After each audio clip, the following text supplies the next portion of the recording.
"You're defective, Sophia. You always were." That was what Richard Vance said to his wife of 7 years on the morning he walked out the door with a single suitcase and zero apology. He had already moved on before he even packed.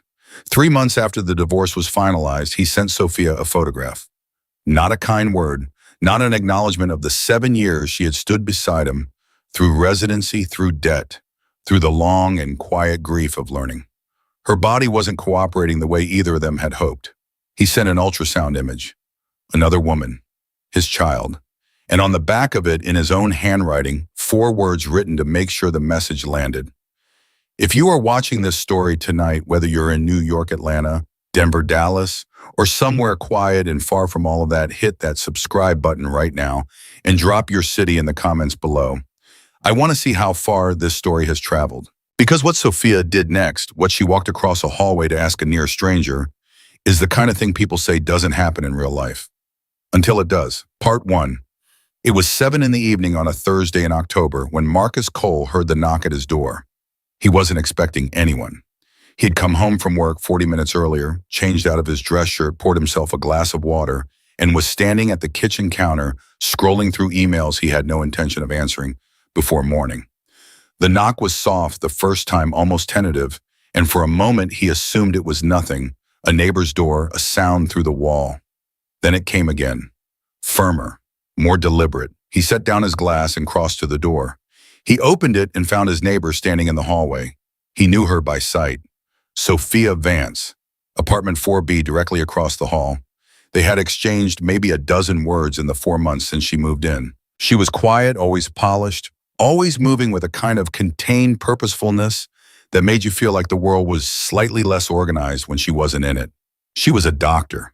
He knew that much from a piece of her mail that had ended up at his door by mistake a few weeks back. Dr. Sophia Vance, MD. He hadn't asked what kind. She was standing in front of him now in a gray sweater and dark slacks. No coat, no bag. Her hair was pulled back and there were shadows under her eyes that hadn't been there the last time he'd seen her in the elevator 2 or 3 days ago. She looked like someone who had been having an argument with herself for quite some time before she finally raised her hand to knock. "I'm sorry to bother you," she said. "You are not bothering me," Marcus said, because it was the polite thing to say and because it was also true. "I need to talk to you." She paused. "It's about your health." That stopped him cold. "My health," he repeated. "Yes." Her voice was steady, but there was something controlled underneath it, something rehearsed. "I know this is unusual. I know you don't owe me a conversation, but I'm asking for a few minutes and I promise I will explain everything." He stepped back and opened the door wider. She came in and stood near his kitchen counter, which was precisely the spot he had been standing 3 minutes ago. She didn't sit, not yet. She looked around his apartment the way people do when they are buying time before saying something they have been building up to for longer than the other person knows. He noticed her hands, fingers pressed together at her sides, not quite making fists, but not relaxed either. "You went to Wellstone Medical Center in September," she said, "for a full health panel, blood work, cardiac general screening." "I did," he said carefully. "I work with Wellstone, specifically with their reproductive health division. When panels are flagged for certain markers, they are cross-referenced to the specialists on staff. Your results were sent to me as part of a routine consult protocol." Marcus felt something drop through his chest. "My results were sent to you." "Yes. I didn't authorize that. It is part of the consent language in the intake forms. General health panels that meet certain biological thresholds are reviewed by affiliated specialists. Most patients don't read that section carefully." She met his eyes for the first time since she had come in. "I know how that sounds. I'm sorry." He didn't say anything for a moment. He was deciding whether to be angry, and the straightforward honesty with which she had just admitted all of it was making that harder than he expected. "What threshold did I meet?" he asked. Sophia took a breath. "Your reproductive markers, specifically your sperm count and motility profile." She said it the way doctors say things, plainly without drama, but there was a slight warmth that came into her face as she said it. "Marcus, your numbers are not simply within the healthy range. They are exceptionally high. I have reviewed thousands of panels over 11 years of practice. Your profile falls in the top fraction of 1% of every panel I have ever seen. The kitchen went quiet in a way that felt like the whole building had paused. Okay, he said, and that's why you're standing in my kitchen at 7 o'clock on a Thursday. That is part of why, she said. What's the other part? She finally moved. She pulled out one of his kitchen chairs and sat down. He sat across from her. She folded her hands on the table and looked at them briefly, and when she looked up, her expression had changed in a way that was not subtle once he noticed it. The professional composure was still present, but it had pulled back at the edges, and what he could see underneath it looked a great deal like exhaustion. Not the kind that comes from a long day, the kind that comes from a long time.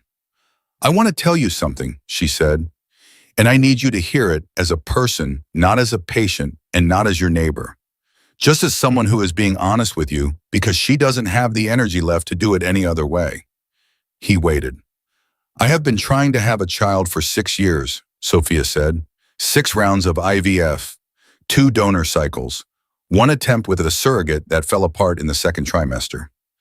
She said it the way a person says something they have said before to therapists, to close friends to the seas at 2 in the morning when sleep won't come, not with raw grief, but with the particular flatness of grief that has been lived with long enough to become part of the walls.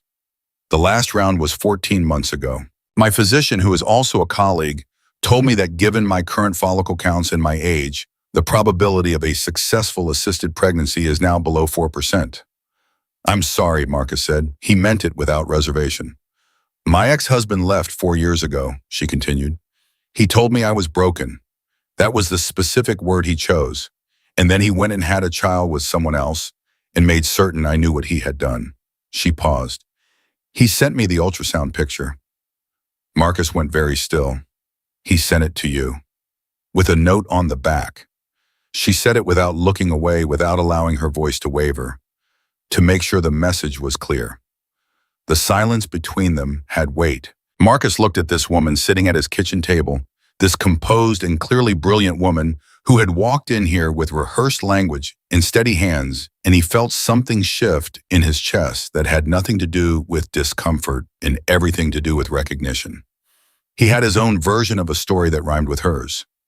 Not the same, but close enough that he understood the specific damage a person can do when they decide to leave and then decide that leaving isn't enough. What do you want from me, Sophia? He asked. His voice came out quieter than he intended. She straightened in her chair. The professional composure settled back into place like a shield that had been lowered briefly and was now being raised again with deliberate care. There is a method sometimes referred to in reproductive medicine as a natural cycle conception, she said. No clinical intervention, no hormone protocols, no laboratory involvement. Simply biology operating as close to its original form as possible. She said it with the same measured tone she might use to walk a patient through a procedure, but her hands were no longer folded on the table. They were pressed flat against it, palms down. Given your specific profile and the particular parameters of my situation, a natural cycle attempt would give me a genuinely significant probability of conception, considerably better than anything assisted medicine can currently offer me. The window is narrow. I likely have 1, possibly 2 viable cycles remaining before that possibility closes entirely. Marcus heard every word. He understood every word. And still he sat quietly for a moment because he was making certain he was understanding what she was actually proposing. You're asking he said. Yes, he stood up, not in anger, just because something in his body needed him to be standing. He walked to the other side of the kitchen, stood there with his back to her for a breath, and then turned around. We don't know each other, he said. I know. We've had maybe 10 real conversations in 4 months. I'm aware of that. And you're sitting at my kitchen table asking me to, I'm asking you to help me have a child. Her voice cracked on the last word. Just slightly. Just enough that if he hadn't been paying close attention, he might have missed it. But he was paying close attention and he didn't miss it. I have exhausted every other option. I have spent 6 years and a considerable portion of my savings and more hope than I believed I was capable of producing, and I have run out of what medicine can do for me. You are not who I expected to come to. You are not someone I know well, but I have looked at the science and there is a window and it is closing, and from where I am standing, you are on the other side of it." He looked at her across the kitchen. "How long have you been sitting with this?" he asked, with the idea of asking you. "Yes." She hesitated in a way that told him she had already decided whether to answer honestly. 3 weeks. 3 weeks. I almost knocked on your door 4 separate times, she said. I talked myself out of it every time until tonight. He took that in. 3 weeks of walking past him in the hallway. 3 weeks of standing in elevators, nodding and passing, carrying all of this. "I need to ask you something," he said, "and I need you to answer it honestly, not as a doctor, not as someone managing a situation, just honestly." "All right," she said. "When did you move into this building?" Something crossed her face, a brief controlled tightening that was over in less than a second, but he had been watching. 4 months ago, she said. "Right after you received my panel results," he said. The silence that followed was a different category of silence than anything that had come before it. It had edges. Sophia did not look away from him. "Yes," she said quietly. "After I received your results, I looked up your address as part of the consult record. I saw that you lived 3 buildings from where I was renting at the time. When the apartment across the hall came available, I took it." Marcus stood very still. "You moved into this building," he said, "because of my medical records." "I told myself I was simply positioning myself to consider asking," she said. "I didn't know whether I would ever actually go through with it, but yes." She kept her eyes on his. "That is what I did." He stood there. He let that settle. The woman across from him held his gaze with a steadiness that came not from confidence, but from the kind of clarity that arrives when you have already crossed a line you understood you were crossing. "That's a significant thing to admit," he said. "I know. It's also a significant thing to have done. I'm not going to pretend it otherwise," she said. She stood from her chair. She reached into the back pocket of her slacks and placed a folded piece of paper on his kitchen table. "What I did with your address was beyond what consult protocol intended. Technically, I was within the paperwork. Ethically, I made a choice." She pushed the document slightly toward the center of the table. "I had a legal agreement drafted. Everything I am proposing, every term, every boundary, every right that would remain yours, and every responsibility, I would assume it is all in there. No legal designation on you, no parental claim, nothing that would follow you beyond this building. You would be entirely protected." She looked at the paper, then at him. "I am not asking you to decide tonight. I am asking you to read it." He didn't touch the paper. He looked at it, then he looked at her. "You've thought about everything," he said. "I've had 3 weeks. And you decided a contract was the right way to approach this. It's the responsible way. Is it the human way that landed?" He could see it land. She blinked and looked down at the table surface, and for the first time since she had walked through his door, the careful assembly of her composure showed a seam. "I don't know what the human way is for something like this," she said. Her voice had dropped. "I know the clinical way. I know the legal way. The human way She stopped. She pressed her lips together. "I've spent a long time inside the clinical way because the human way kept hurting me." "Sit down," Marcus said. She looked up. "Sit down, not as a doctor, not as someone presenting a proposal, just sit down." After a moment she sat. He sat across from her again. He left the contract exactly where it was between them on the table, unread and untouched. "Tell me about the last cycle," he said. She stared at him. "Why?" "Because you walked in here with data and a legal document and 6 years of something you've been managing inside a professional framework, and I don't think that's what actually brought you across the hallway tonight." He paused. "Tell me what the last cycle was actually like." Sophia looked at him for a long moment, then she looked down at her hands, and then without the rehearsed precision she had been using, she began to talk. She talked about the injections, about what fertility treatment does to the shape of your days, how it turns every morning into a number on a chart, how hope becomes a scheduled event and then an appointment you dread making. She talked about the phone calls she had learned to brace for the ones that came in the mid-afternoon with the nurse's voice already soft before a word was spoken. She talked about the second cycle, which had carried more promise than anything that came before it. 2 embryos transferred, 14 days of the most carefully managed hope she had ever attempted, and then the silence where a result should have been. She talked about returning to work the next day, sitting across from her own patients, answering their questions with the same care and precision she always brought because they deserved nothing less from her. Going home to an apartment she had quietly, without permission from herself, started imagining as a different kind of place. She talked about Richard, not the controlled summary she had offered earlier, but the actual version. The way he had started to withdraw during the second year, when the treatments were still early and the loss hadn't yet taken its full shape. How he had stopped asking how she was and started asking what the numbers were that week. How love for him had apparently been conditional on a particular vision of the future, and when that vision became uncertain, he had already begun the slow process of leaving while technically still present. How the ultrasound photograph hadn't surprised her. That was the part that had taken the longest to process. She had understood what he was capable of, and it had still arrived with the full force of a blow she had not braced for. Marcus listened. He did not interrupt. He did not reach across the table, though. More than once the thought crossed his mind.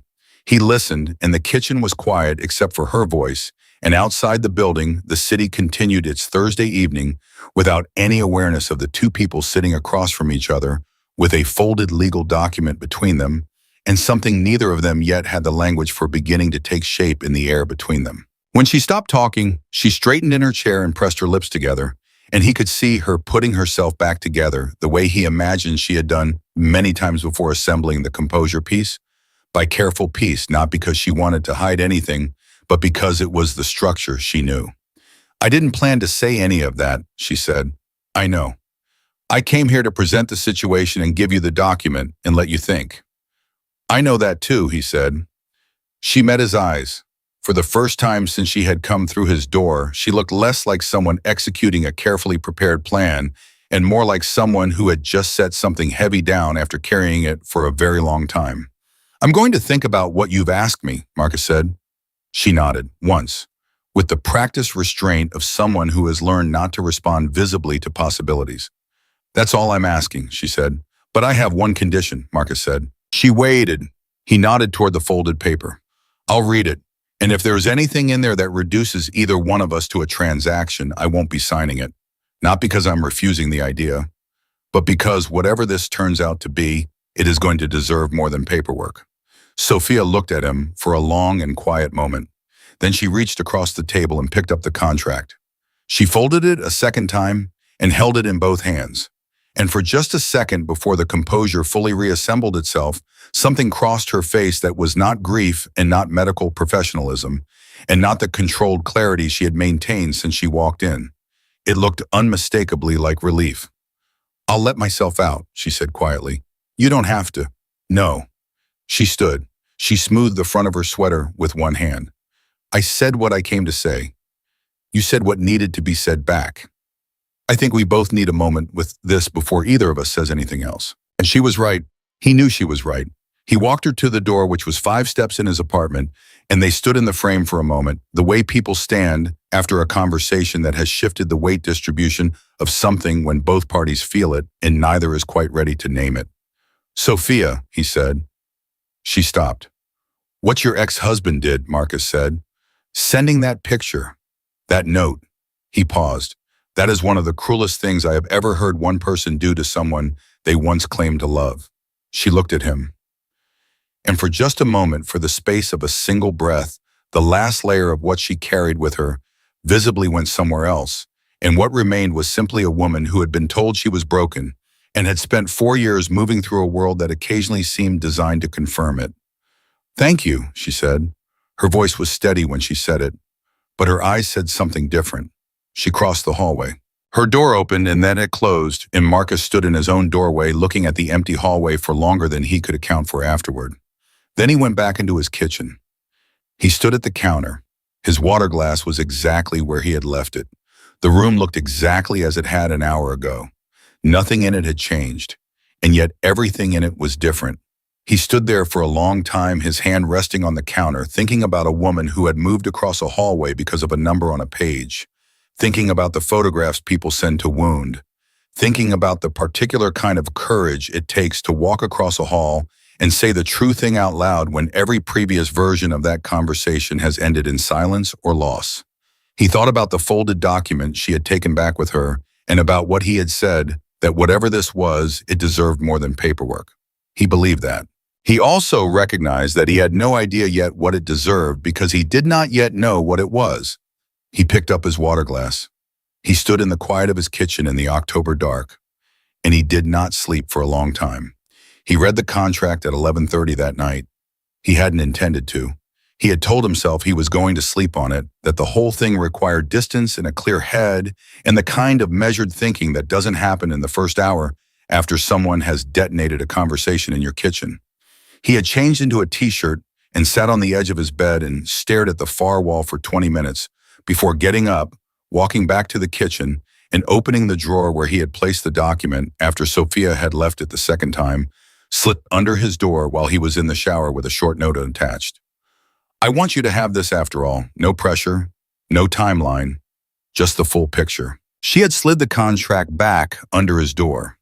He stood in the kitchen holding the note for a moment, reading it twice, and then he sat down and unfolded the document. It was 11 pages, single-spaced. The language was precise and thorough in the way that things drafted by someone who is both a medical professional and deeply terrified of ambiguity tend to be. He read every line. He read the sections about parental rights and the explicit detailed waiving of them. He read the health disclosure clauses. He read the section she had titled Mutual Discretion, which was 3 paragraphs long, and used the word confidentiality 7 times. He read the final clause, which stated in language so clean it almost didn't hurt to read that the biological contributor expressly acknowledges this arrangement as a singular and bounded event with no continuing personal, legal, or emotional claim on either party. He set the document on the table. He sat with it for a long time, singular, bounded. No continuing claim. She had built herself a fortress out of legal language and called it a plan. He thought about the way her voice cracked on the word child, just the one time, just slightly. He thought about the seam in her composure when he had asked her to sit down and stop being a doctor for 5 minutes. He thought about how long it must have taken her to write this document, and whether she had cried while she wrote it, and whether she had told herself that the crying was finished, that this was the rational part, the part that came after grief and fear, the part where you took action. He thought she probably had. He folded the contract, walked across the hall, and knocked on her door. It was past midnight. He was fully aware of that. He knocked anyway. She opened it in under 30 seconds, which told him she had not been asleep either. I read it, he said. She was wearing a different sweater now, darker, and her hair was down. She looked at the document in his hand and then at his face and said nothing. Can I come in? He asked. She stepped back. He came in for the first time. Her apartment was the mirror image of his same layout, but it felt entirely different in the way that spaces do when they carry the particular imprint of the person living in them. It was organized in a way that felt less like decoration and more like function. Plants on every available surface. Real ones green and thriving, which surprised him in a way he couldn't immediately explain. She crossed to her couch and sat. He sat across from her in the armchair. The document was between them on the coffee table. You want to tell me something's wrong with it, she said. Nothing is wrong with it, he said. It is a thorough and clearly drafted legal document. But it treats you like a patient, he said, and it treats me like a procedure. She looked at him steadily. That's the point. I know that's the point. That's the problem. Her jaw tightened slightly. Marcus, the legal structure is designed to protect both of us. If something goes wrong, if either of us develops complications, emotional, legal, relational, we need clarity about where we stand. I agree with that, he said. I'm not arguing against clarity. He leaned forward and placed one hand on the document. I'm telling you that this specific version of clarity is going to hollow the whole thing out before it starts. You wrote a contract that makes it impossible for either of us to be human beings through the process. Maybe that's safer, she said. Safe for who? She didn't answer immediately. You said last night that you'd spent a long time inside the clinical way because the human way kept hurting you, Marcus said. He said it carefully, not as an accusation, as a question that already knew part of its answer. I'm not asking you to throw out the clinical way. I'm asking you to let there be something else alongside it. Sophia pressed her lips together. When she spoke again, her voice was quieter. The last time I let the human way in a man I trusted spent 3 years watching me fall apart and then mailed me a photograph to make sure I understood what I couldn't give him. I know, Marcus said. I understand why you built this. He pushed the document a few inches toward her. I'm still not signing it. She stared at him. You're refusing. I'm not refusing the request, he said. I'm refusing the contract. The silence between them was fine-grained and taut. Then what exactly are you proposing, she asked. That we do this like two people who respect each other, he said. No document, no legal language, a conversation, an honest one, about what both of us need, what both of us are afraid of, and what we're actually agreeing to. He met her eyes. On a transaction, a commitment between adults who are choosing this together. Sophia looked at him the way a person looks at something they want and have trained themselves not to reach for. That's more terrifying than the contract, she said. I know, he said. That's how I know it's the right way. She looked down at her hands. He watched her working through something the way the argument behind her eyes moved through its stages. She was a scientist. She believed in structure. She believed in terms and conditions and defined parameters. He understood that. He also understood in the particular way you understand things you recognize from the inside that sometimes the thing that looks most like protection is the thing that keeps you the most isolated. What are you afraid of? He asked, simply, directly. She looked up. Excuse me? You told me everything you've been through. You told me about Richard and the cycles and the phone calls. But you didn't tell me what you're most afraid of with this specifically, with asking me. She was quiet for a long moment, the kind of quiet that comes before the honest answer rather than after the deflection. That you say yes, she said at last. He waited. That you say yes and then you start to matter, she said. That there's a morning somewhere down the line when you bring coffee and sit across from me and I start to feel something I wasn't supposed to feel and I have nothing in writing to protect me from it. She said it with a precision that made it clear she had identified this particular fear and studied it from multiple angles and was still afraid of it. I've been doing this long enough to know that biology is not sentimental, but people are. And I have very poor recent evidence that I'm capable of keeping those two things separate. Marcus was quiet for a moment. And if you sign a contract, he said slowly, then you have something between yourself and that possibility. Yes. Something to point to when it gets complicated. Yes. He leaned back slightly. He looked at the ceiling for a moment and then back at her. Sophia, do you understand that if feelings develop, the contract won't actually protect you from them, that it will just give you a rule to break your own heart against? She opened her mouth, closed it, looked away. I've thought about that, she said, and I didn't have a better option. You do now, he said. She looked back at him. What does that mean, she asked. It means that we could try something radical, he said. We could be honest with each other up front, not in legal language, in actual words said out loud between two people who are choosing to see each other clearly. He paused. I'll tell you something and you tell me if this sounds familiar. I'm a man who spent 4 years in a relationship with someone who needed me to stay simple, needed me to be the stable one, the reliable one, the one who didn't have complicated feelings that inconvenienced the picture she had of our life together. And I stayed simple, and she left anyway. And I've been living in that apartment across the hall, being very carefully uncomplicated for almost 2 years, and I am very tired of it. Sophia looked at him without speaking. I'm not telling you I have feelings for you, he said. We've had maybe 15 real conversations. I'm telling you that I'm a person who is capable of being present for something that matters, and that I'm not going to pretend otherwise for the sake of clean paperwork. She picked up the contract from the KEP table. She held it between both hands for a moment, and then she stood and walked to the kitchen and placed it face down on the counter. She stood there with her back to him for a breath. When she turned around, the line of her shoulders was different, not collapsed, not defeated, just slightly genuinely relaxed in a way he hadn't seen her carry herself yet. If we do this without the document, she said carefully, I need you to understand a few things. Tell me, if I become pregnant, the child is mine. That doesn't mean you can't be present in whatever way we agree on. but I am not going to negotiate that in moments of emotion. I need to know that's settled. It's settled, he said. If this doesn't work, she said, I need us to be capable of going back to being neighbors without it destroying either of us, professionally, emotionally, practically.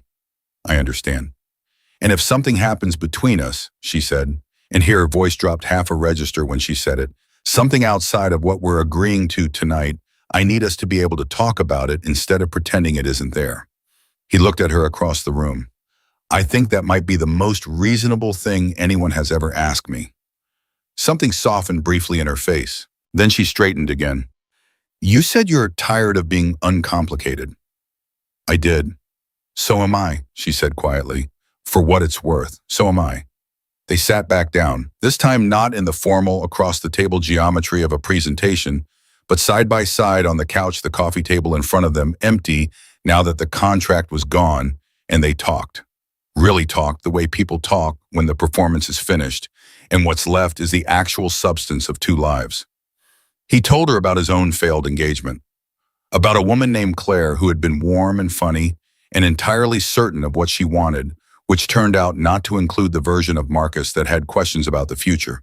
He talked about the apartment, about how he had moved into it after Claire moved out of their shared house, about how he had spent the first 6 months treating it like a waiting room, and the second 6 months slowly deciding to live in it. He told her about the plants he'd started buying, which made her look at him with sudden attention. You have plants, she said. 6 of them. Most of them are alive. She almost laughed. He saw it move through her, the starting shape of a real laugh before she caught it. But he had seen it and he held onto it without saying anything. She talked about what had made her want to become a fertility specialist, which was not the story he might have assumed. It wasn't her own experience, not originally. It was her sister. She had a sister named Dana who had gone through a miscarriage at 26 that the family had treated with a silence so complete it had felt almost punitive. Sophia had been in medical school at the time. She had watched her sister navigate a loss that nobody had given permission to be spoken about out loud, and she had decided early and clearly what kind of doctor she was going to be. She was going to be the kind who said the difficult things directly and let her patients feel the full weight of their own stories without shame. That's why I walked into your apartment and said what I said, she told him. The way I said it, I know it was abrupt. I know it was clinical. It was also honest, he said. I didn't know another way to do it. You're doing it differently right now, he said. She looked at him for a moment. You're more difficult to manage than most of my patients. I'll take that as a compliment. This time the laugh came through. Small, brief, unexpected, clearly surprising to her. She pressed her hand over her mouth for a second. He didn't make a thing of it, but the air between them had changed again, shifted in a direction that had nothing to do with contracts or medical protocols or the careful architecture of carefully managed risk, and they both felt it, and neither of them looked away. There's a window, she said, returning to the practical with the slight abruptness of someone stepping back from an edge they had noticed. Biologically, based on my cycle, the next viable opportunity is 12 days from now. After that, possibly one more in 6 weeks, and then I'm not confident there's another. I understand, he said. I want you to think about this for a few days, she said. Not because I'm giving you a deadline, because I want you to be certain. I'm already certain, Marcus said. She looked at him sharply. You can't be. Not yet. I'm certain that I want to help you, he said. The rest of the details I'm willing to figure out as we go, the same way every real thing gets figured out. He paused. You came to me because I'm the right match biologically. I'm telling you, and I'm willing to be the right match humanly too. Those things are not unrelated. Sophia held his gaze. She was reading him the way she probably read everything, with thoroughness and precision, looking for the place where the statement broke down. She didn't find it. He could tell she didn't find it because she stopped looking for it. 12 days, she said finally. I'll be here, he said. He got up to leave. At her door, he stopped and turned back. She was standing in the middle of the room, arms not quite crossed, holding herself the way a person holds themselves when they are trying to decide whether the last hour was real. You have a lot of plants, he said. She looked around as if she had momentarily forgotten they were there. I grew up with them, she said. My mother had them everywhere. I always thought I'd have a house someday, something with a garden. She said it simply without the tightened restraint she had used around everything else. Just simply, "I have a lot of plants. I'll bring one of mine over sometime," he said. "Trade." She looked at him, and for a second in the quiet of her apartment, surrounded by the green and living things she had been tending through the loneliest years of her life, she looked genuinely and cleanly hopeful in a way that had nothing clinical about it. "Good night, Marcus," she said. "Good night, Sophia." He crossed the hallway and closed his door and stood in the dark of his apartment. His plants were on the windowsill, silhouetted against the city outside. He stood looking at them for a long time. He thought about 12 days. He thought about a woman across a hallway who had built a fortress out of legal language, and then in the space of one conversation, let him dismantle the gate. He thought about the laugh he had heard, the small and unguarded one, the kind that sounds like the person it belongs to had briefly forgotten to protect it. He thought for the first time in a very long time that something was beginning. He couldn't have told you exactly what. He couldn't have defined it or measured it or defended it with any kind of logic that would have satisfied a reasonable person. He just knew it the way you know things when they are true and inconvenient and completely beyond the reach of any contract, legal or otherwise, that you could draft to contain them.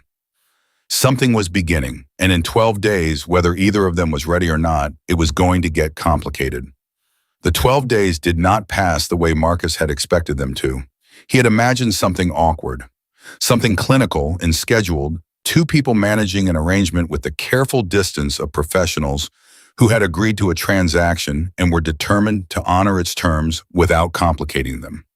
He had imagined polite exchanges in the hallway and maybe one or two practical conversations across the kitchen table, the kind where both parties kept their hands folded and their voices neutral, and nobody said anything that didn't need to be said. That was not what happened. What happened was that Sophia knocked on his door the morning after their late-night conversation and stood in the hallway holding 2 cups of coffee. She was already dressed for work. She had gotten one black one with cream, and she held the black one out to him without explanation. "How did you know?" he asked. "I didn't," she said. "I guessed." He took it. It was right. She left for work 20 minutes later, and he stood in his kitchen with the empty cup and the particular warmth of a gesture that had been small enough to be deniable and precise enough to mean something. That was how the 12 days started, and they accelerated from there. By the 3rd day, they had established a rhythm that neither of them had designed. She would knock in the mornings when she wasn't at the clinic before 7. He would return the knock in the evenings when he got home before 8. Sometimes they talked for 20 minutes. Sometimes they sat in his kitchen or hers for 2 hours, and the conversation moved through topics neither of them had planned to reach. He told her about his work, a contract negotiation consultancy he had been running solo for 3 years, the specific satisfaction of finding the precise language that resolved a dispute without casualties on either side. She told him about her patients in ways that preserved their privacy, but communicated everything that mattered, the woman she had been treating for 5 years, who had finally conceived at 43, the couple who had come to her after being told there was no path forward, and who had sent her a photograph last Christmas of 3-year-old twins. She told those stories with a quiet intensity that made it clear she carried her patients with her the way other people carry their own memories. On the 5th day, he brought her one of his plants, a pothos, healthy and trailing, in a terracotta pot. He had repotted it in the weekend before. He held it out when she opened the door. She looked at it for a moment without speaking, and then she took it from him with both hands and held it the way you hold something you weren't prepared to be moved by. "You actually did it," she said. "I said I would." She placed it on the windowsill next to a fern she had been nursing back from what appeared to have been a difficult summer. She stood back and looked at them side by side and said nothing. He watched her from the doorway. "It looks right there," he said. She turned and looked at him with an expression he was starting to be able to read, not the composed professional version and not the carefully managed grief version, but the third one, the one he was seeing more frequently. Now that was somewhere between warmth and caution, like something that wanted to move forward and had a long history of reasons not to. "Yes," she said, "it does." On the 7th day, everything changed. He had come back from a meeting that had gone sideways in 3 different directions, and he was carrying the particular kind of exhausted irritation that comes from watching reasonable people refuse to be reasonable. He knocked on her door without thinking about it, the way you do when a habit has formed without your permission, and she opened it and took one look at his face and said, "What happened?" He told her. The full version, not the edited professional summary, the actual version with the frustration intact. She listened, and then she said something that was so precisely correct about the negotiating error the other party had made that he stopped mid-sentence and stared at her. "How do you know that?" he said. "I negotiate with insurance companies and hospital administrators for a living," she said. The psychology is the same. Someone doesn't want to be wrong more than they want to get what they actually need. You have to give them a way to move without looking like they moved. He looked at her for a moment. "Have you ever considered a second career?" She almost smiled. The almost smile was becoming one of his favorite things, the way it arrived and retreated in less than a second, like a door briefly opened. "Go home," she said. "Eat something. You'll solve it in the morning when you're not running on adrenaline and bad meeting energy." "Bad meeting energy," he repeated. "That is the clinical term." He laughed, genuinely, and she watched him laugh with the expression that was becoming the fourth one in his catalog of her, the one that was simply present, simply attentive, like someone listening to a sound they had been waiting a long time to hear. He went home. He ate. He solved the problem in the morning exactly as she had predicted. On the 10th day, Sophia came to him in the evening with a different quality in her presence. She sat across from him at his kitchen table, and she was quiet for a moment before she said what she had come to say. "It's close," she said. He understood immediately what she meant. "How close?" he asked. Two days, possibly 3. She pressed both hands flat on the table, a gesture he had come to recognize as her steadying herself. "I want to ask you one more time whether you're certain. Not because I doubt you, because I want you to have the opportunity to say no while there's still full space to say it." He looked at her across the table. This woman he had known for 4 months from a distance and 12 days from something considerably closer. This woman who had appeared at his door with a legal document and cracked her composure on a single word and brought him coffee in the right color without asking. This woman who was sitting across from him with her hands flat on the table and her eyes entirely steady and a kind of courage in her that had nothing theatrical about it. "I'm certain," he said. She held his gaze for a long moment. Then she nodded, once. The same way she had nodded when he'd said it before, with the practiced restraint of someone who had learned not to respond visibly to possibilities. "There's something I want to say before we get there," Marcus said. She waited. "Whatever happens with the result," he said, "I want you to know that the last 12 days have been the most honest 12 days I have had with another person in a very long time. That it means something to me, separate from everything else. I want you to know that." Her jaw moved slightly. She looked down at the table and then back at him. And for a moment, what he could see in her face was not the composure and not the grief and not the cautious warmth and not even the relief he had seen the night she left his apartment. It was something rawer than all of those. Something that looked like a woman who had been told she was broken hearing for the first time in a long time that she was not, and not quite knowing what to do with the information. "Thank you," she said. Her voice was barely above a steady murmur. 2 days later, on a Saturday morning, everything they had been moving toward arrived. He did not recount the hours of that day in clinical terms, even later, when he tried to describe them to himself. What he remembered was the specific quality of the ordinary things, the light coming through her kitchen window, the second cup of coffee she made without asking, the way she was quiet but not distant, present in the room with him in a way that had no performance in it.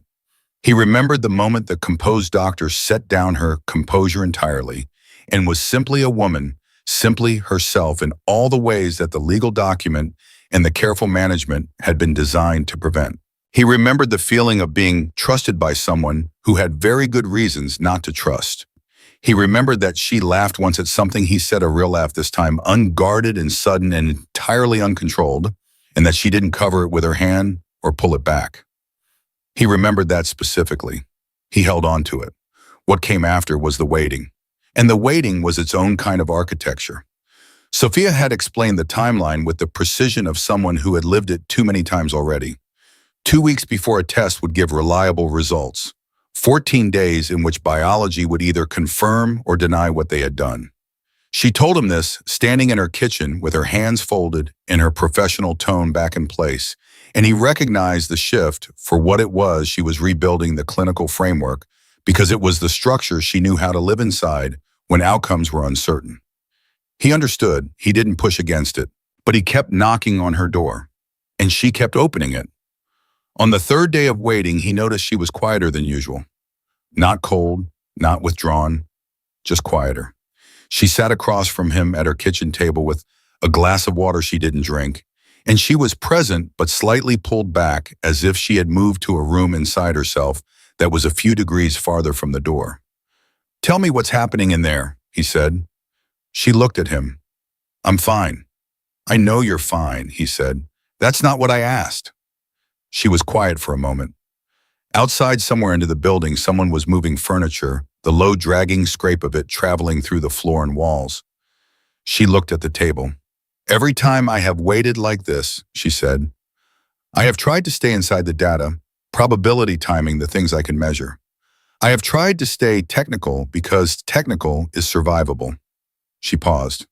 "This time I can't find the technical. I just keep thinking about whether it worked." "Is that bad?" he asked. She looked up. "It's terrifying," she said, "because it means I want this one." "You wanted the others," he said gently. "Like this," she said, and her voice was so quiet and so unguarded when she said it that he felt it land in the center of his chest like something irretrievable. He reached across the table and placed his hand over hers. Not romantic, not calculated, just present, just human. She looked down at his hand on hers and she didn't pull away. She sat very still for a moment, and then she turned her hand over and held his briefly before releasing it and straightening in her chair. "I need it to work," she said. "I know," he said, "and I need to be able to survive it if it doesn't," she said. "I know that too." She looked at him with the particular look that was becoming its own language between them, the one that said she was considering trusting him with something she wasn't sure she was ready to say out loud. "I'm afraid that if this doesn't work," she said slowly, "and then the next window closes, I won't know who I am without this goal. I have been oriented toward this for so long that I don't know what direction I face if it's gone." He held that. "Who were you before it started?" he asked. She blinked. It was clearly not the question she had expected. "What was before the first cycle, before the treatments, before Richard? Who were you then?" She was quiet for long enough that he started to wonder if he'd pushed too far. Then she said, "Someone who believed things worked out if you were disciplined enough and wanted them badly enough." She paused. "Someone a bit younger and considerably more certain." "Do you miss her?" "Sometimes," Sophia said. "Sometimes I think she would find me exhausting." It surprised him into a laugh. She looked at him for a beat, and then the corner of her mouth moved in the direction of the almost smile, and for a moment the weight of the 14-day wait lifted slightly in the room, and they were just two people at a kitchen table on a Wednesday afternoon, finding a small patch of lightness inside a complicated story. On the 9th day of waiting, Sophia called him at work. He saw her name on his phone in the middle of a conference call and stepped out of the room without explanation. His heart was doing something specific and ungoverned that he would have been embarrassed to admit. "It's not that," she said immediately when he picked up. Her voice was careful. "I'm not calling about the result. It's too early." He let out a breath. "Okay, what's happening?" "I received an offer," she said, "this morning. A position in Portland, a research and clinical role at a reproductive medicine center there. It's the kind of work I've been trying to get access to for 5 years." She paused. "They want an answer by the end of the month." He stood in the hallway outside the conference room and processed that sentence. "Portland," he said. "Yes." "That's not here." "No," she said. "It's not." He was quiet. The conference call was still happening through the closed door. He was entirely uninterested in it. "When did you apply?" he asked. 8 months ago," she said. "Before I moved into the building. Before any of this." Another pause, longer this time. "I had almost forgotten I applied. The process takes a long time." He thought about the timing. He thought about a woman who had applied for a job in Portland 8 months ago when her marriage was already over and her treatments had already failed and she was already figuring out what the shape of her life was going to be. He thought about the contract and the legal language and singular, bounded, no continuing claim. Are you going to take it? He asked. I don't know, she said, quietly, honestly. We haven't gotten the result yet, he said. I know that. Does the result change the answer? A silence that was longer and more complex than anything a simple yes or no would have needed. I don't know that either, she said. He walked back into the conference room. He sat in his chair. He contributed nothing useful to the next 40 minutes of the meeting. His mind was in a hallway 4 floors below street level in an apartment building where a woman was sitting with an offer letter and a 14-day wait in a question she wasn't ready to answer. On the 12th day, Sophia showed up at his door at 9 in the morning with her coat on. She had been to the clinic. He could see it in her face before she said a word in the specific set of her expression that he had learned was not composure, but its close cousin. The look that came after composure has been called upon to do its hardest work. She came inside. She sat at his kitchen table. He sat across from her. It didn't work, she said. He didn't say anything. He let it be what it was. She pressed both hands flat on the table. She breathed. She was not crying, and he did not expect her to cry because he understood by now that her grief had a different architecture, that it didn't live in the immediate surface but in the place behind the steadiness, the place she carried it where no professional framework could fully reach. I'm sorry, he said, and he meant it with everything he had. I knew it was possible, she said. I knew the probability wasn't absolute. I ran the numbers 20 times. The numbers don't make it easier, he said. She looked at him. No, she said, they really don't. He got up and made her coffee. He didn't ask what she wanted in it. He made it the way she'd made his black because that was the only thing he knew for certain right now about what she needed. He set it in front of her and sat back down. There's still the next window, he said. She wrapped both hands around the cup. 6 weeks. I'm still here in 6 weeks, he said. She looked at him across the cup. Marcus? I mean it. I know you mean it, she said. That's what makes this complicated. She set the cup down. She pressed her lips together briefly. I'm going to take the Portland position. He heard it. He sat with it. When did you decide? He asked. This morning, she said, while I was waiting for the result. She met his eyes without wavering. I decided that if the answer was no, I would go. That I needed to stop building my life around a single outcome and let it be something larger. And the next window, he asked. I don't know, she said. Portland has clinics. Portland has options. She paused. Portland also has distance, which I think I need to figure out what is real and what is just 2 people in proximity to something intense. He held her gaze. You think what's been happening between us is just proximity? She looked down at her hands, then back at him. I think I don't trust myself to know the difference right now, she said. I've been wrong about what I felt before. I've been very wrong, and I can't afford to build something on a foundation I can't verify. He understood that. He did not agree with it, but he understood exactly where it came from, and he respected it too much to argue with it at this moment in this kitchen on the morning of a failed result. When do you leave? He asked. 3 weeks, she said. He nodded. He looked at his coffee. Outside the building, the city was doing its ordinary Thursday morning things entirely indifferent to the specific weight of this kitchen.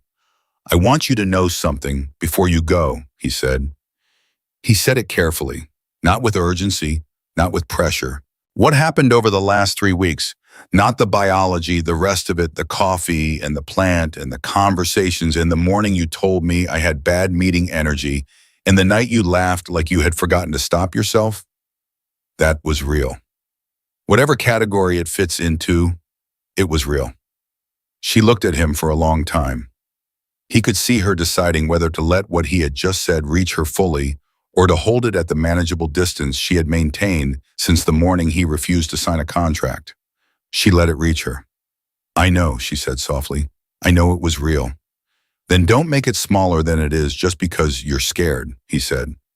She stood. She picked up her coffee cup and held it in both hands. She looked at him across the kitchen in the ordinary morning light, and in her face was the full complexity of her, the doctor and the woman who had survived Richard, and the grief and the failed cycles and the ultrasound photograph, and all the mornings after and underneath all of it, just barely visible, the person who had laughed without covering her mouth. I'll be across the hall for 3 more weeks, she said. I know. She moved toward the door. At the threshold, she stopped. Marcus. Her back was still to him. The plant you gave me. I'm taking it to Portland. He didn't answer immediately. He felt the sentence in a way that went beyond its surface. Good, he said quietly. She left. He listened to her door close across the hall. He sat in his kitchen and thought about 3 weeks. He thought about what she had said. That distance was what she needed to figure out what was real. He thought about a woman who had moved across a hallway because of a number on a page, and then over 12 days and 3 weeks of waiting, and one failed result had become the most honest thing in his life. He thought about Portland, and he thought with a clarity that was quiet and unargued and completely beyond the reach of any version of careful he had been living. That 3 weeks was a very short amount of time, and Portland was not an unreachable distance, and he was a man who solved problems for a living, and the most interesting problem he had encountered in years was currently packing boxes across the hall. He sat in his kitchen in the October turning November light, and he made a decision that he did not yet tell anyone about. He made it the way people make the decisions that actually stick, quietly, without drama, without a legal document, without anything except the absolute certainty that some things are worth moving for. The 3 weeks pass the way time passes when you are simultaneously trying to slow it down and brace for its ending. Marcus did not tell Sophia what he had decided. He had reasons for that, and they were not cowardly reasons. He understood that she was leaving because she needed to trust what she felt without the gravity of his presence pulling at it. Telling her he intended to follow would collapse exactly the space she had said she needed, and he respected her too much to take that from her. So he stayed present for the 3 weeks without agenda, without pressure, without any of the things a person says when they are afraid that time is running out. He helped her move 2 boxes to her car on a Tuesday afternoon. He carried the heavier one. She carried the one with her plants, both hands on either side, the pothos he had given her, visible above the rim of the box, still trailing, still thriving. She had packed it carefully, the way you pack something you intend to arrive somewhere intact. He noticed. He said nothing. On the last evening, the night before the moving truck came, she knocked on his door at 10 o'clock. He opened it, and she was standing in the hallway in her gray sweater, again, the same one she had been wearing the first night she came to him. He wasn't sure if she had chosen it deliberately or if it was simply clean and available, but the symmetry of it did something to him that he filed away without comment. I don't want to make a speech, she said. Then don't, he said. She looked at him for a moment. Then she said, You are the most unexpectedly decent person I have encountered in a very long time, Marcus Cole. He leaned against the doorframe. Unexpectedly.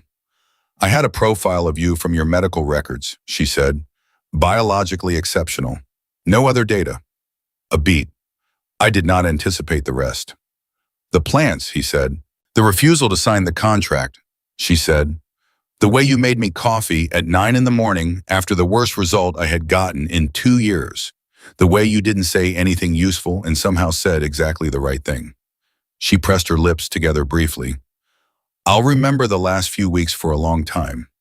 Good, he said, simply, the way he had said it about the plant. She looked at him one more time with the expression that had always been the most unguarded one, the 4th one in his catalog of her, the one that was simply present and attentive, and made no effort to be anything else. Good night, Marcus, she said. Good night, Sophia, he said. He watched her cross the hallway. Her door closed. He stood in his doorway for the last time looking at 4B, and then he went back inside and sat at his kitchen table and did not sleep for a long time. She was gone by 8 the next morning. The hallway was quiet in a way it had not been quiet for 4 months. He went to work. He came home. He stood in his kitchen and looked at the 5 plants on his windowsill in the single empty spot where the pothos had been before he gave it away, and he thought clearly and without drama that it was time to move. Not immediately. He was not impulsive. He had a business to manage, clients under active contract, 2 ongoing negotiations that required him to be reachable and present for at least another 6 weeks. He made a list. He made several lists. He began researching Portland with the same methodical thoroughness he brought to every professional problem he had ever solved, and within 10 days he understood that his work could transfer entirely remotely with 1 or 2 quarterly visits to clients on the West Coast, which would actually be more convenient from Portland than from his current city. He told himself this was due diligence. He knew it was also permission. 6 weeks after Sophia left, he had not spoken to her once. This was by design. His design maintained with a discipline that cost him something he hadn't fully anticipated. He understood that she needed the distance to be real. A weekly call from him would have undermined the thing she had gone to Portland to find. So he held the silence, even when his phone was in his hand and her name was 3 letters away, and the apartment across the hall had been released to a graduate student who played guitar badly at 11 at night. He held the silence, and in the silence he built the plan. On a Thursday morning in early January, Marcus locked his apartment, put 2 bags in his car, and drove northwest. He had a contract dispute to resolve. That was real.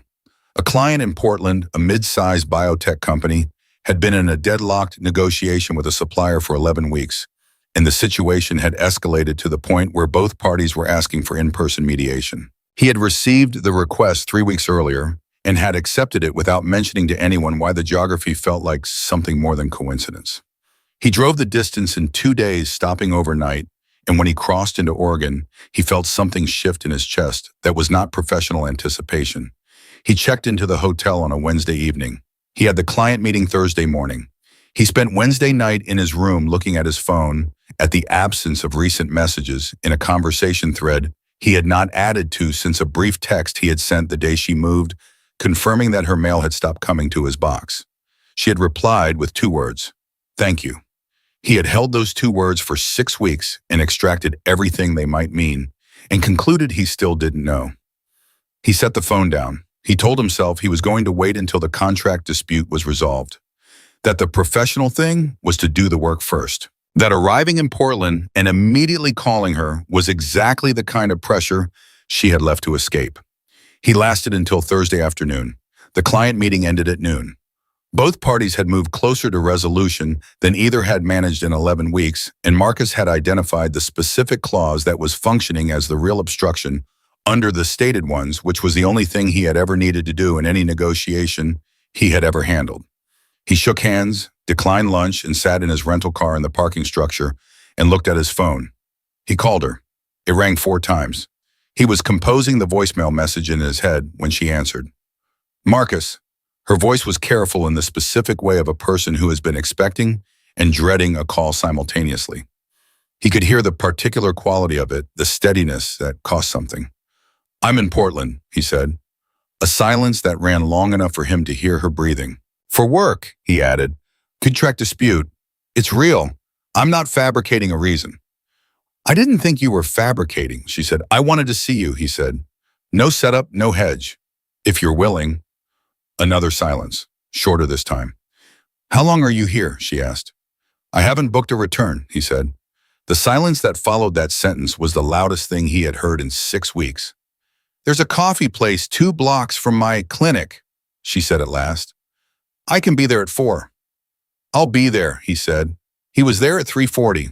He ordered coffee and sat at a table near the window and thought about what he was going to say. He had prepared nothing. He had always been better without a prepared text anyway. The best negotiations he had ever conducted were the ones where he had listened more than he had planned. He decided to listen first. She came in at 4:02. She was in her work coat badge still clipped to the lapel, which meant she had come directly from the clinic. She looked different and not different. Same composure, same precision in how she moved through a room. But something in her face was altered in a way he couldn't immediately categorize. She looked like someone who had been sleeping better. Or worse, he couldn't tell which. She sat down across from him. She looked at his coffee and then at his face. "You look the same," she said. "You look like Portland agrees with you," he said. Something moved briefly in her expression. She ordered tea from the server without looking at the menu, which meant she had been here before, which meant this place was real to her now, which meant she had built a life here in 6 weeks, which was both reassuring and painful in equal proportion. "How is the position?" he asked. "Extraordinary," she said, and there was no restraint in it. The word came out with a directness that was entirely unguarded. "The research access alone has changed the way I'm thinking about half the cases I've been carrying for years. The team is exceptional." She paused. "I'm genuinely happy in the work." "I'm glad," he said. He meant it completely. She held her cup in both hands. She looked at him. The professional composure was present but thinner than he remembered, Or perhaps he had simply gotten better at seeing through it. "Why are you really here, Marcus?" she said. "I told you," he said. "Contract dispute. You could have handled that by phone. You've handled more complex situations by phone. I know what your work looks like." She held his gaze steadily. Why are you here?" He looked at her across the table. He thought about the pathos on her windowsill. He thought about a laugh he had heard once, unguarded and sudden, and the way she had not covered it with her hand. "Because I spent 6 weeks being very certain about something and very quiet about it," he said, "and I got tired of quiet." Her jaw moved slightly. "What were you certain about?" "You," he said. "Not the arrangement, not the situation, you. The person who moved across a hallway with a legal document and ended up telling me the true version of everything before the night was over." He leaned forward slightly. "The person who gave me coffee in the right color without asking. Who told me I had bad meeting energy. Who took my plant to Portland." He held her gaze. "I am certain about you. I have been since approximately day 5, and I have been very respectful of your need for space, and I am still respectful of it, but I drove to Portland, and I have not booked a return, and I thought you deserved to know why." Sophia was very still. The kind of still that is not absence, but concentration, every part of a person oriented toward a single point. "Marcus," she said slowly. Her voice had dropped to the register he associated with the most honest things she had ever said to him. "What are you telling me?" "I'm telling you I'm in love with you," he said, simply, the way he said the things that were true. The coffee shop continued around them. Someone at the next table was laughing about something. The door opened and closed. The city went about its business outside the window, entirely unconcerned. Sophia looked at him for a long time without speaking. He watched the argument move through her, the version of herself that had built a fortress out of legal language versus the version that had laughed out loud without covering her mouth. "You drove to Portland," she said. "Yes." "You didn't call first to see if this was welcome." "I called when I got here," he said, "and you said yes to coffee." Something crossed her face that might have been exasperation and might have been something closer to gratitude. "That's not the same as I know," he said. "I'm not here to pressure you. I'm here because you needed distance to figure out what was real, and I needed time to figure out what I was willing to do, and I figured it out." He sat back slightly. "You don't have to figure it out today. I'm not asking you for an answer. I'm asking you to know." She looked at her tea. She looked at her hands around the cup. She looked out the window at the January street. He watched her doing all of this and waited. "I thought about you," she said, not looking at him yet, "more than I planned to. More than was consistent with the idea that what we had was primarily proximity." She said it with the reluctant precision of a scientist reporting a result that contradicts the hypothesis. "I thought about things you said. I thought about the plant." She paused. "I moved the pothos to the windowsill in my new apartment, and I thought about you." "I left a gap on my windowsill," he said. She finally looked at him. "You did not." "I did. I looked at it every day for 6 weeks." She stared at him. And then something happened in her face that he had never seen before, not the almost smile, and not the brief, unguarded laugh, and not the steady look that was simply present. Something that was all of those things at once and bigger than any of them separately. Something that was a woman arriving fully and without reservation at a feeling she had spent 6 weeks trying to determine the validity of and had apparently just determined. "I have a result," she said quietly. His whole body went still. "From the clinic here," she said. "I had a panel done 3 weeks ago. A full workup, new Dr. Fresh data." She was looking at him very directly now with the steadiness she brought to the most important things. "Marcus, I'm pregnant." The coffee shop noise continued around them. The door opened. Someone laughed. Marcus Cole sat across from Sophia Vance and said nothing for a moment that stretched longer than most moments are allowed to go. "From the cycle," he said. "Our cycle." "Yes," she said. "The test I took at 12 days was a standard urine test. They are not infallible." Her voice was entirely steady and entirely electric simultaneously. "The blood panel here confirmed it 3 weeks ago. I have had 2 additional confirmations since. The pregnancy is viable. The numbers are strong." She pressed her lips together. "I have been trying to decide how to tell you for 3 weeks. And, he said, and you drove to Portland, she said, and saved me from having to figure it out. He looked at her across the table. He looked at this woman who had crossed a hallway with a legal document that was now dissolved into the irrelevance of something that had happened to different people who had built walls out of clinical language and then quietly dismantled them piece by piece over coffee and shared plants and late-night honesty, who had driven herself to Portland to find the distance to figure out what was real and had found apparently that the real thing had followed her. You're going to have a child, he said. We are going to figure out what that means, she said, together, without a contract, in actual words. Her voice was steady and careful, and underneath it was something enormous. If that is still what you want. It's still what I want, he said. She looked at him. Her hands around the teacup were not pressing flat against the surface anymore. They were simply resting. He noticed that, the very specific loosening of a grip that had been held for a very long time. I have a lease in Portland, she said. I have a position I genuinely love. I have a pothos on my windowsill and a life I'm starting to build. I know, he said. You said you haven't booked a return, she said. I haven't. She looked at him for a long, careful, fully present moment. There are apartments in this neighborhood, she said at last. Good ones. Some of them are available. He looked at her steadily. I'm a man who can work from anywhere. I know that, she said. And I'm someone who believes that some things are worth moving for, he said. Her eyes held his, and for the first time since the night she had stood in his hallway with a legal document and shadows under her eyes and 6 years of carefully managed grief in her posture, Sophia Vance looked like someone who had stopped bracing. Then maybe, she said quietly, you should stay. Outside the window, Portland moved through its January afternoon, indifferent and busy, and entirely unaware that inside a coffee shop 2 blocks from a reproductive medicine clinic, something that had started with a medical panel and a knocked-on door and a contract that was never signed had just arrived at the place it had been heading all along. He reached across the table. He placed his hand over hers. This time she did not hold it briefly and release it.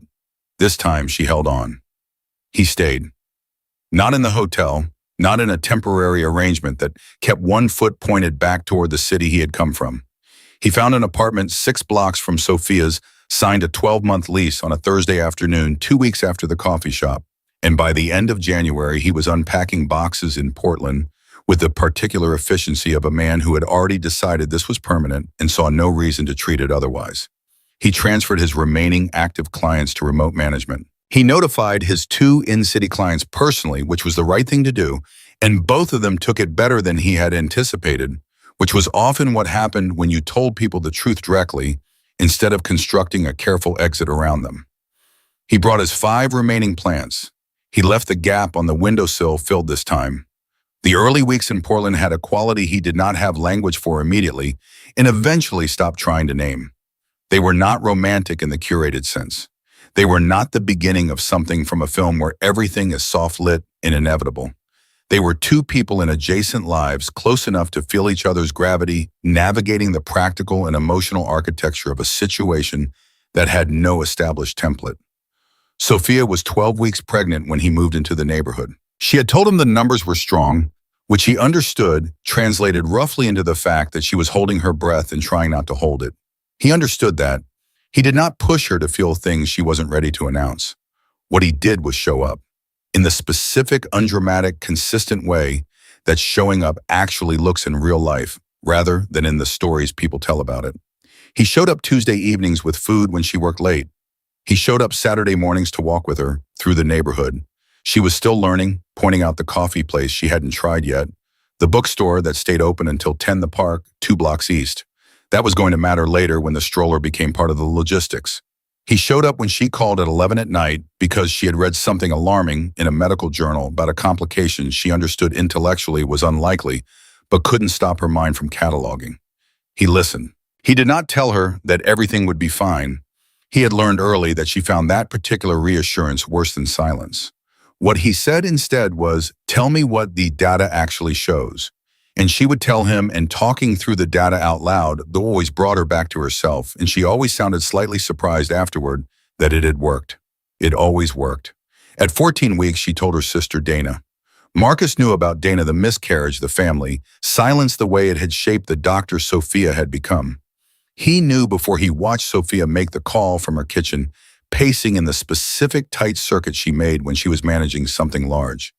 He sat at her kitchen table and did not pretend he was not listening. She told Dana in the direct, thorough way she told everyone everything, without preamble, without softening. And then she said Marcus is the father, and then she said it's complicated, and then she said actually it isn't complicated. I'm just still figuring out the language for it. After she hung up, she stood in the kitchen for a moment with her hand on the counter. Marcus waited. She cried, Sophia said. Good tears, he asked. Very good tears. She turned around and her face was different, lighter in the specific way of someone who has put down a weight they had been so long carrying that they had stopped noticing its shape.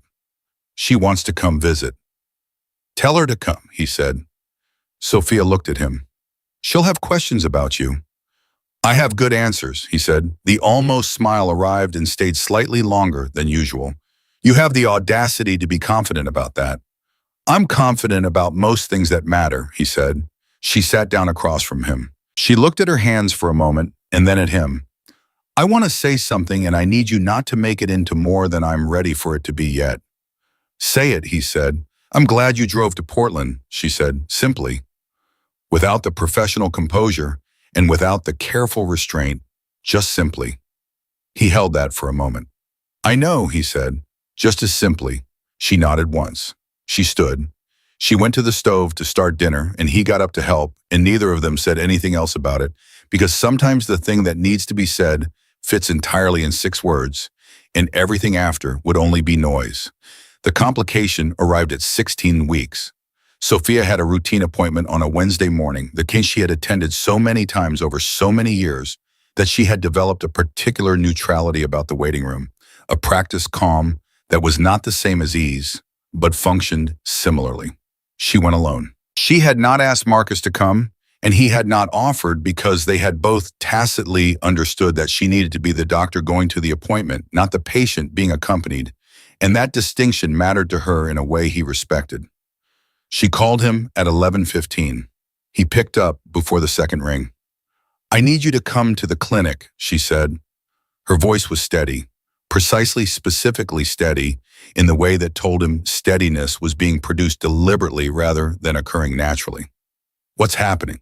He said. He was already standing, already looking for his keys. There is a marker in the ultrasound, she said. It may mean nothing. The perinatologist they're bringing in this afternoon says it is most likely a normal variation. But they want a second scan and a consultation, and She stopped. For 1 second, just one, the steadiness broke at the edge. I need someone to be in the room.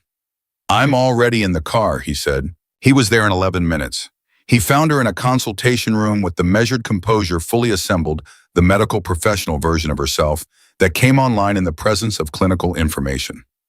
She was sitting upright with her hands in her lap and a chart open on the table, and she looked like someone who was holding a very large and very fragile thing with absolute concentration.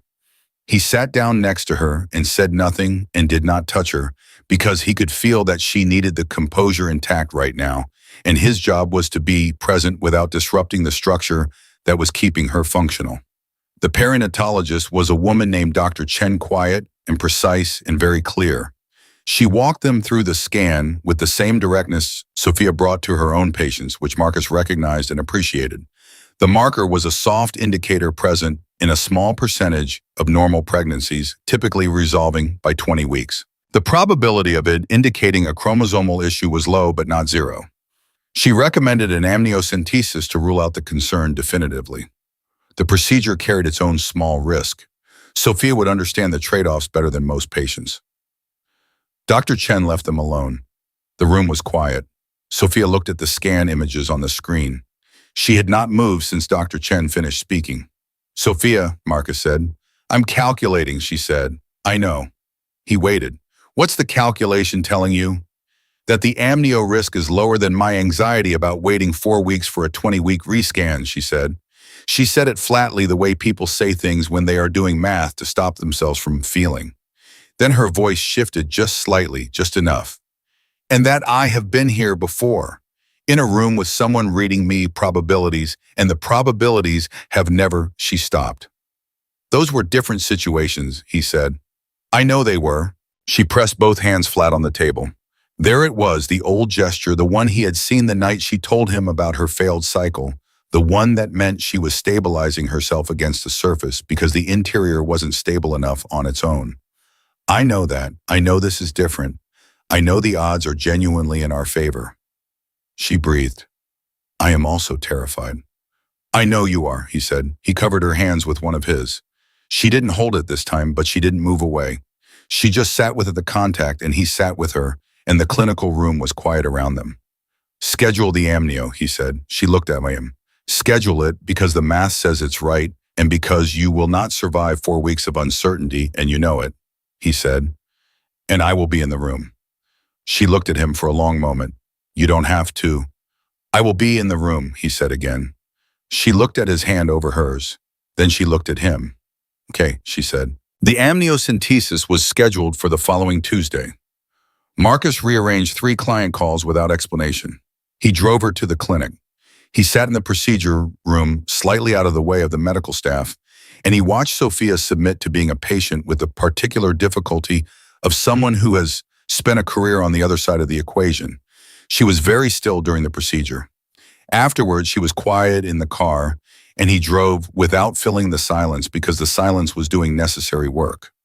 At home, she sat on her couch with a cup of tea, and he sat across from her, and she said, talk to me about something else, anything. Your worst client, the most ridiculous negotiation you have ever been in. He talked for 45 minutes about a contract dispute involving a commercial real estate developer and a catering company, in an extraordinarily specific argument about the definition of the word reasonable in the context of refrigeration requirements. And by the end of it, she was laughing, the real laugh, the one that still arrived without warning and left without apology, and it filled the apartment like something the walls had been waiting for. The results came back in 11 days, clean, no chromosomal concern. The marker had already begun resolving on a follow-up scan. Dr. Chen called Sophia directly.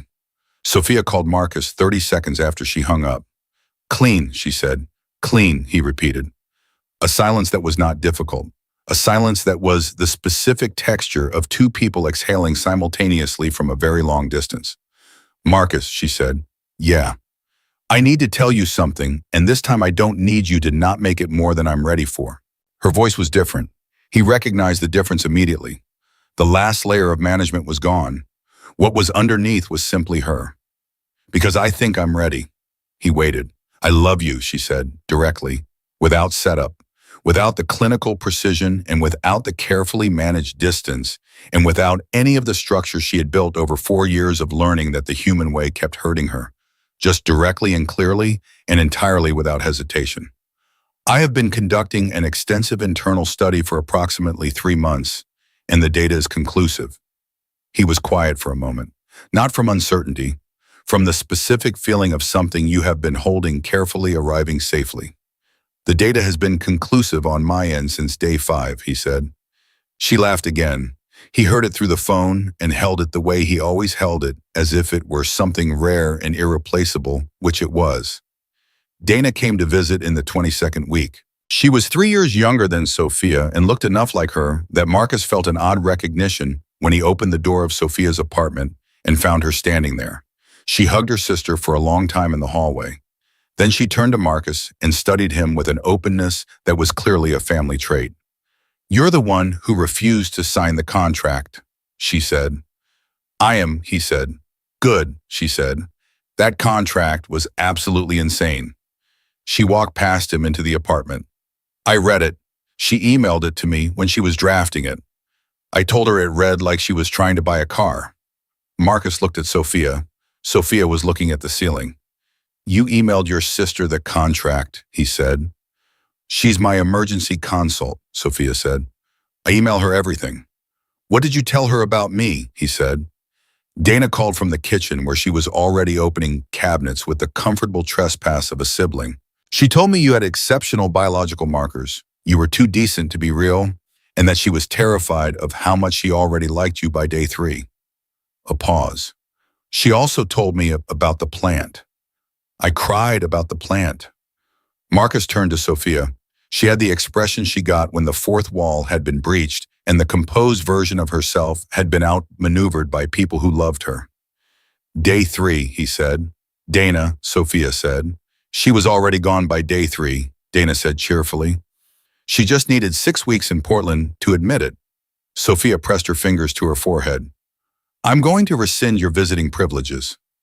You absolutely are not, Dana said. The weekend Dana visited was the first time Marcus understood what Sophia looked like inside the fullness of herself. With her sister, she was warmer and quicker and less careful, funnier in a way that was sharper and less guarded than the almost smiles he had been cataloging for months. She told stories from their childhood with the comfortable cruelty of siblings who have long since processed the difficult parts and kept only the ones worth laughing about. She let Dana fuss over her pregnancy in a way she would not have allowed from anyone less trusted. She sat on her couch with her legs folded and her teacup in both hands, and she looked at ease in a way Marcus had not seen before, not fully, not in every direction at once. He watched her from across the room and thought that this was what she had looked like before the first cycle and the phone calls and the photograph Richard sent, before she had learned to hold everything at the manageable distance of clinical language. This was the person she had been and was still underneath everything entirely intact. Dana caught him watching. She said nothing, just met his eyes briefly across the room with an expression that was clearly approval without being sentimental about it. He nodded once. She looked away. On the Sunday evening before Dana flew home, the three of them sat at Sophia's kitchen table after dinner. Donna was talking about her own kids, 2 of them, 7 and 9, the particular organized chaos of a house with children in it. She described it without filtering it, the exhaustion and the noise, and the moments that arrived without warning that were so specific and so irreplaceable that you understood immediately why people did this. Sophia was listening with a quality of attention that Marcus recognized as different from her usual listening, which was already precise. She was listening the way a person listens to a description of a country they are about to move to, absorbing every detail, building a map. Are you scared? Dana asked her directly. Sophia looked at her tea. Every day, she said. Differently every day. Good, Dana said. That's what it's supposed to feel like. Marcus said nothing. He sat at that kitchen table in Portland and looked at the 2 sisters across from him and felt the specific, quiet weight of belonging somewhere. Not because it had been arranged or contracted or planned, because he had driven to Portland and stayed, and staying had turned out to be the only thing required. At 28 weeks, Sophia moved into a larger apartment, 2 bedrooms. Marcus helped her pack and carry, and he assembled the crib on a Saturday afternoon with the instructions spread on the floor and Dana on the phone offering commentary that was not useful but was entertaining. Sophia sat on the edge of the bed watching him work and eating crackers and occasionally reading him a step he had already completed, which she claimed was helpful. It's not helpful, he said. I'm supervising, she said. You're eating crackers. Supervisors eat crackers. He looked up at her from the floor. She was sitting in the low afternoon light, eating crackers and supervising, and the room smelled like fresh paint, and the new crib was almost assembled, and outside Portland was doing its ordinary Saturday things, and he thought with a clarity that was enormous and entirely simple that he was exactly where he was supposed to be. The girl arrived on a Thursday morning in April. They had not settled on a name until the night before, which was consistent with the way both of them approached decisions of consequence with thoroughness and a refusal to commit before certainty arrived. They had a list. They had argued about the list with the specific pleasure of 2 people who enjoy arguing about things that have no wrong answer. Sophia had wanted something clean and unambiguous. Marcus had wanted something with weight. They found the name that was both, and they knew it immediately when they found it, the way you know things when they are right. They named her Clara. She was 7 pounds and 4 ounces. She was entirely healthy. She arrived making a sound that was initially alarming and almost immediately the most important sound Marcus had ever heard in his life. He was in the room. He had been in the room for 11 hours, which was not what he had expected, and he would do it again without a second of hesitation, which was also not something he had expected. Sophia held Clara for the first time with the careful, total concentration she brought to the most significant things. She looked at her daughter the way she had never looked at anything else, with every layer of composure entirely gone, with every managed distance dissolved, with nothing between herself and what she was feeling. She looked at her daughter and she did not say anything for a long time. Then she looked at Marcus. He was standing at the side of the bed. He had not slept. He was fairly certain, like a person who had not slept in 11 hours, and was also possibly crying without having decided to. He did not care about either of those things. "Hi," Sophia said. Her voice was something he had never heard before. Raw and steady at once, like something that had been tested to its absolute limit and found that the limit was farther than expected. "Hi," he said. She looked back at Clara, then back at him. "She has your forehead," she said. He laughed. It came out uneven, and he didn't try to straighten it. "That's not necessarily a compliment." "It's an observation," Sophia said. And she was crying now, too quietly, without covering her face, without pulling it back, without any of the management. Just simply. He sat down on the edge of the bed next to her. She shifted slightly so that he was close enough, and the three of them were together in the particular quiet of a room where something enormous had just arrived, and everything before it had reorganized itself into before and after. "I need to say something," Sophia said. "Say it," he said. "I was wrong about proximity," she said. She looked at Clara and then at him. "I told you in Portland that I needed distance to figure out what was real and what was just two people in proximity to something intense." She paused. "I was wrong. The real thing follows you. The real thing drove to Portland without a return ticket. The real thing sat in a procedure room and made me laugh about refrigeration clauses for 45 minutes so I didn't fall apart." She looked at him fully. "The real thing is here." He held her gaze. He thought about a hallway in October, a knock on a door, a woman with shadows under her eyes, and a legal document, and 6 years of carefully managed grief. He thought about coffee in the right color, and a pothos on a windowsill, and a laugh he had been collecting since the first time he heard it. He thought about all the distance between that door and this room, and the fact that every inch of it had been exactly worth it. "Yes," he said, "it is." Clara made a small sound between them. Not alarming this time, something quieter, something that sounded improbably like agreement. Marcus Cole put his arm around Sophia Vance and held his daughter and the woman he loved in a hospital room in Portland on a Thursday morning in April, and the life they had built without a contract, without a blueprint, without anything except honesty and a refusal to stay small, held them all.